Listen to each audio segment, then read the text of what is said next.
Það hefur verið að kynna 2 nýja leikmenn hérna hjá Grindavík, hvernig bara svona líst þér á að fá þessa menn inn í hópinn? Bara mjög vel og þetta eru sko eins og með Damir sko. Damir er náttúrulega búinn að spila einhverjar, ég veit ekki, 300 leiki í efstu deild og hérna 50 leiki í Evrópukeppni og þetta er vinner. Hann líst mjög vel á hann og eins með Hjörvar líka. Hjörvar náttúrulega í stóru hlutverki í fyrra með IBF í lengjudeildinni og bara flotti leikmenn, flottir.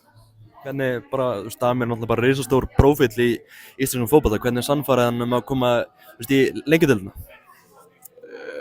Ég meina, bara spjöllum aðeins við hann og hann þurfti á smá breytingu að halda og hérna hans verkefni er greinilega spennandi sem við erum að fara í og hópurinn verður flottur.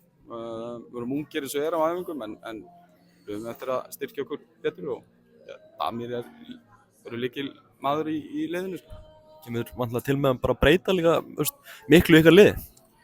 Sko, já, þeir voru frekar margir sem voru kannski á lánssamning en við, jú, það voru einhverjar breytingar en jafnframt ætlum við að reyna að virkja ungu strákana sem að koma inn á eða byrjuðu einhverja leiki í fyrra og sjá hvernig það gengur.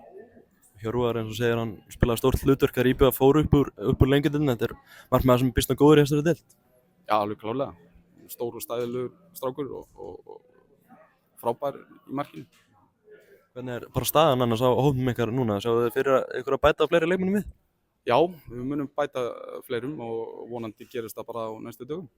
Er þið mikið að skoða íslenska markaðinn? Já, eingöngu eins og og svo bara sjá hvort við þurfum að kíkja erlendis líka. Það kemur nýr inn í þetta starf núna, hvernig er að vera mættur aftur heim í Grindavík? Það er gaman og maður er svona ekki beið nú ekki eftir þessu þannig á einhverju tímapunkti þegar ég ákvað að fara að þjálfa og sagði við sjálfan mig að ég mun einhvern tímann þjálfa Grindavík og ég var mjög ánægður þegar stjórnin hafði samband við mig. Var þetta ekki einmitt bara á markmiðarlistanum eins og þú segir þegar þú byrjar að þjálfa? Jú, nákvæmlega, það var svoleiðis. Er þetta bara eins og í gamla daga, þetta mikið breyst? Já, það eru einhverjar breytingar en við vonandi tökum þetta þangað tilbaka þegar allt gekk vel og hérna, maður var ungu leikmaður þá þegar gekk sem best með Grindavík og það er vonandi við komumst þangað á næstunni. Það er félag sem skipti miklu máli vantilega? Já, mjög miklu. Ég ólst upp hérna og þekki allt og alla hérna og kúltúrinn, hvernig fótboltinn er og meira. Þannig að já, skiptir mjög miklu máli.